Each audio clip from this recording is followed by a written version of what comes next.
What's wrong? Do you need attention? Is that what's wrong? Yeah? That's the good spot? Hey guys, it's Sarah from Just My Typewriter, and I'm joined again by a very fluffy friend who needs attention and a neck scratch right now. But I recently went on another trip, and I took public transport once again. I took the bus instead of the train this time to go visit my sister in Harrisburg. And I did not intend to come home with a typewriter, but I did come home with a typewriter, and this is that typewriter. So every time I go out somewhere, I really like to go antiquing or go thrifting. It's one of my favorite things to do. It's a really great way to spend time in a new place. First of all, it's free to walk into an antique store. As long as you don't buy anything, it's kind of like going to a museum. So you can see all sorts of things that people saved. You can look for the different items that might be specific to that local area. You can see a lot of really interesting pieces in antique stores. And obviously, I see lots of typewriters. Every time I go into an antique store, it's like a treasure hunt, which is kind of why it's addicting. So on this trip to Harrisburg, I went to a bunch of different antique stores, and I had a lot of fun getting to see the different elements of antiques in Harrisburg, Pennsylvania, and I did come home with this little guy. But here's a little bit of footage of that trip.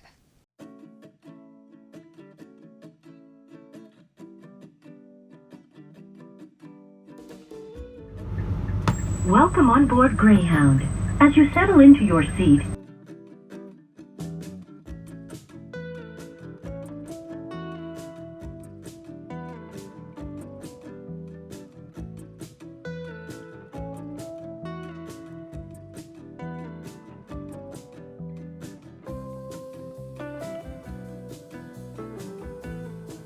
It's like a little banjo, or It's like two strings. maybe it is a ukulele? It is a uke. Oh man, there's a hole in the back. Yeah, that's the sound hole. There's none in the front. And look, there's a cracked up I wonder if it's like from an old, Lion and Healy uke, 1921. that's crazy. Hand uke. It should not. It should not be on the floor. Got it. Here, you hold this and I'll open the case. Okay. This is a 1940s Quiet Deluxe.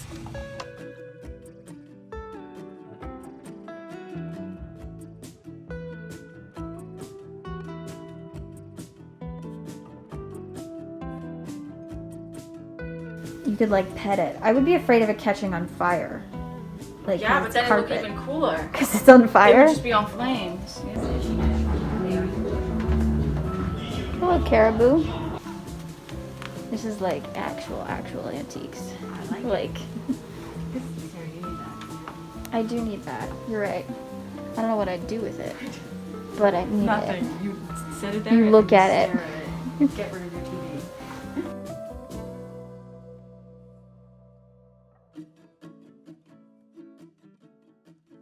So we went to a few different antique stores. The first one we went to was this place called Serendipity. We were just driving down the street and then we saw a massive elephant on the side of the road and we had to pull in and visit it.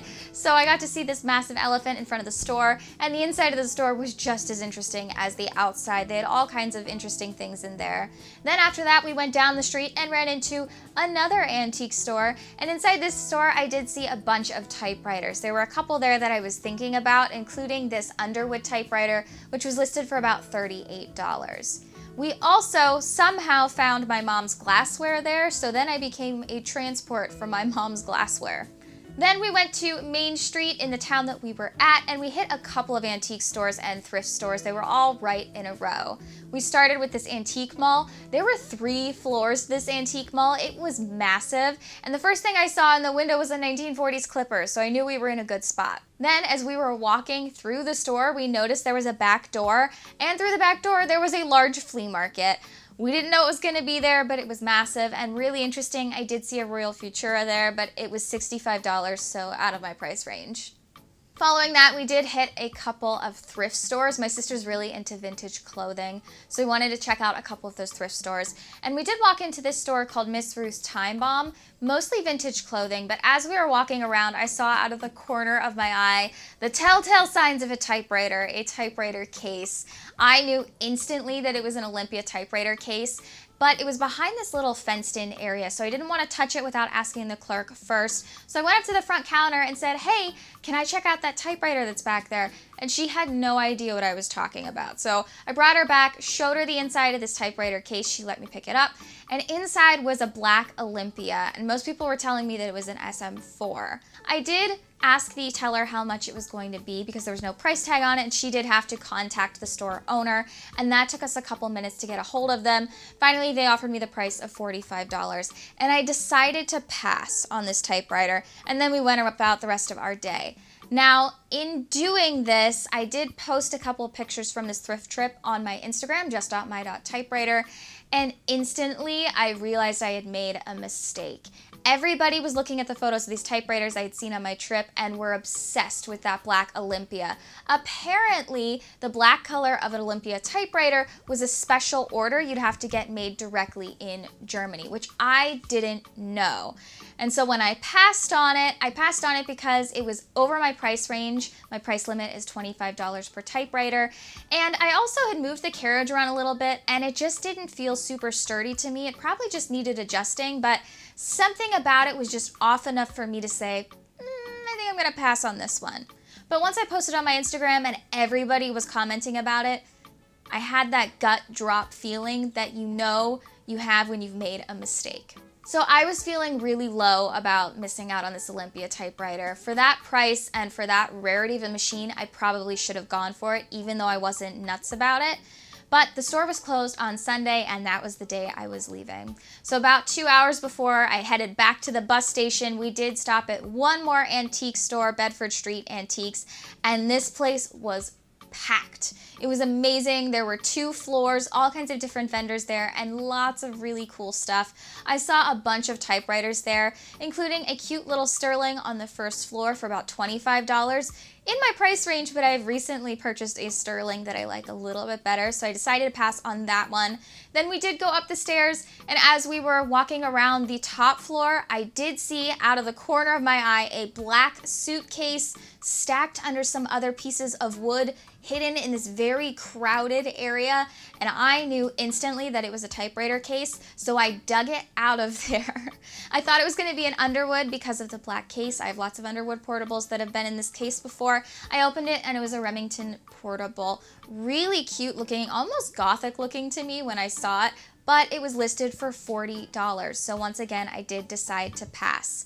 And then finally, right as I was exiting, I walked past this giant wall of suitcases. Now, giant walls of suitcases are always really good places to look for typewriter cases because sometimes they just kind of get thrown in with there. They look like a travel case. They're an interesting size that matches what a suitcase might be. So always check walls of suitcases for typewriters.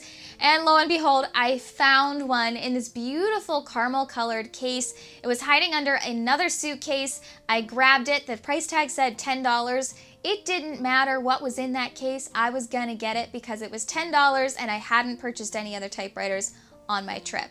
Luckily, when I opened it, it was this gorgeous little 1958 clipper in sapphire gray. It looked like it was in perfect condition. All it was missing was a ribbon. So I decided to get this one, and then we hoofed it to the bus station, and I got on the bus and traveled home with a brand new typewriter. So I learned a lot of things while on this trip and thrifting and through this specific experience. First of all, I love this machine. It is a cute little 1958 clipper, and it is in a holiday case, which is a case I have never seen before on the portable Smith Coronas. It's got this really interesting mechanism on the bottom that latches into the bottom of the typewriter.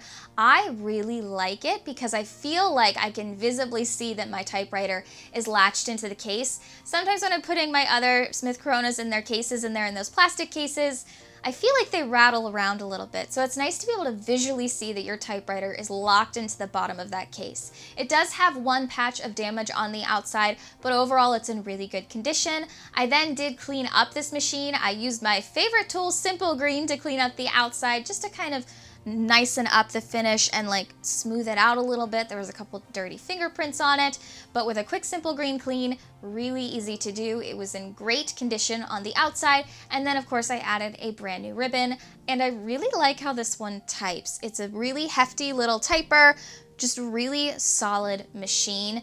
I really like Smith Corona portables, and this one is a great addition.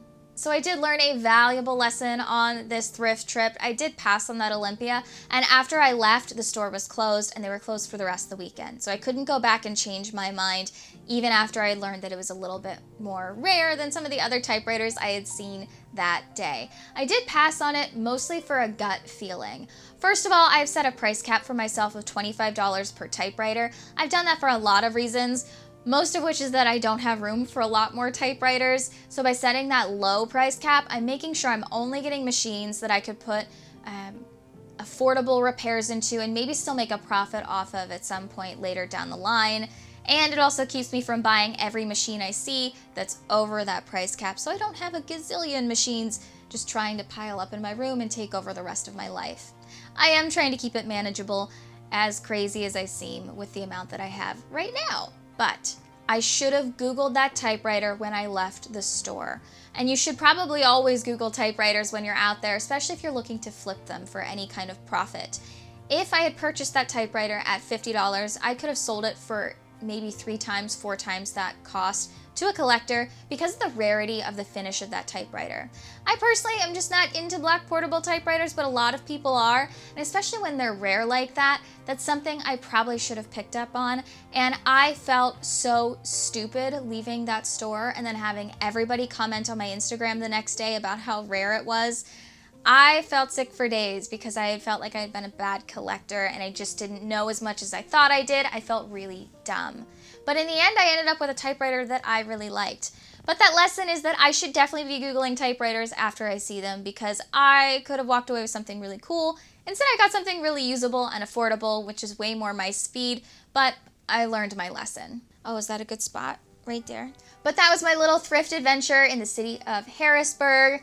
I was able to take this on the bus pretty easily. It was pretty lightweight, especially compared to that Olympia, which was crazy heavy. I had no problems getting it on the bus as my carry-on. I sat with it the whole way home.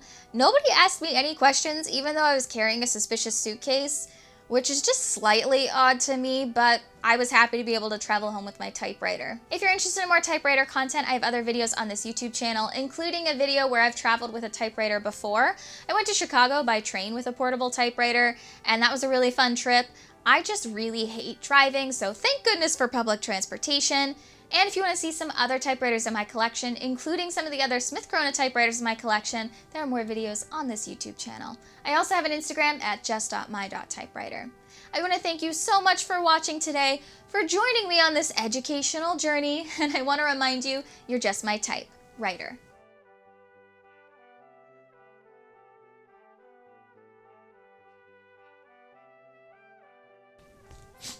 Bless you.